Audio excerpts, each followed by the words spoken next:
Hello everyone and welcome to Bevins Bricks, and what a beautiful day it is outside.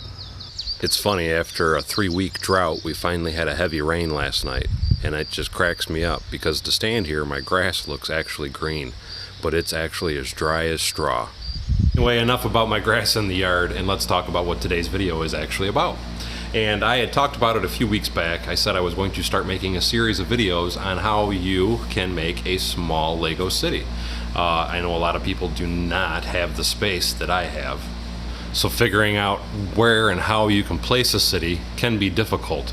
So if tips and tricks on how to set up a small city in a small space is something that interests you, stick around because it's coming up.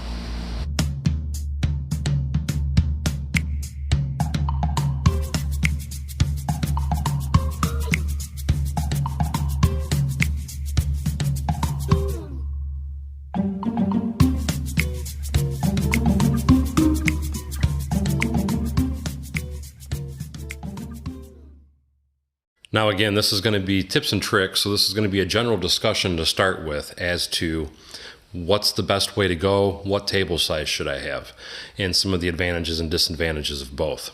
Now the first thing I want to point out is the table here on the left is a table that you can buy pretty much anywhere. I know they have these at Walmart, Meijer, Amazon, which I'll put a link in the description below for the Amazon version of this table.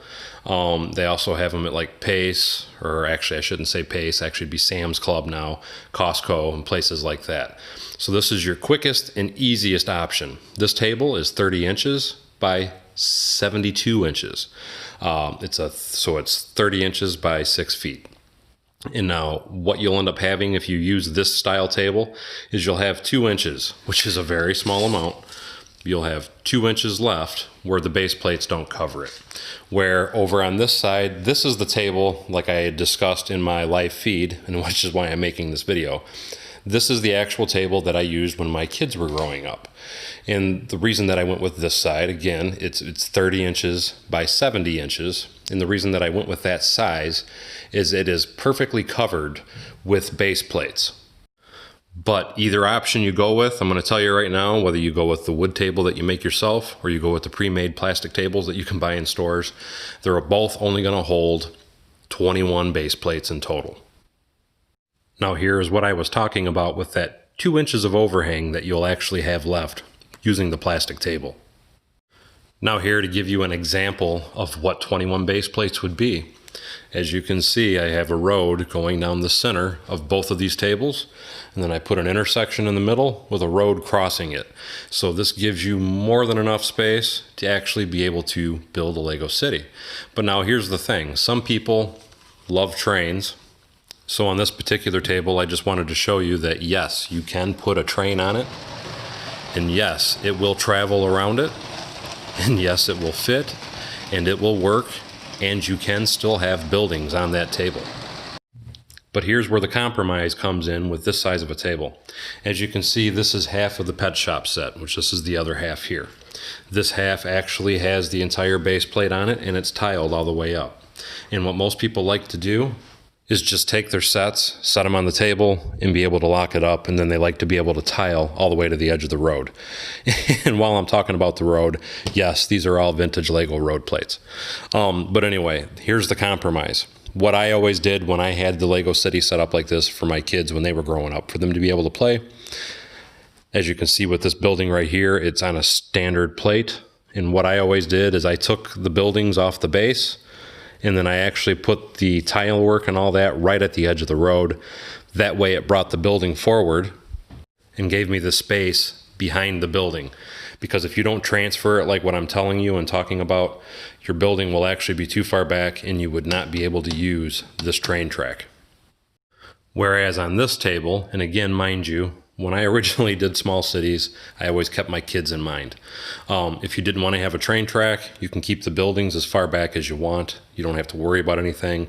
Then you can put buildings on both sides of the road. You can have a nice sidewalk, and then the kids are able to come behind them and play. Now, how I actually used to do a setup when I had my city set up at such a small table like this, all my buildings were open on the back, just like the official Lego sets. And the reason that they were designed and built that way for me and because of Lego is for playability.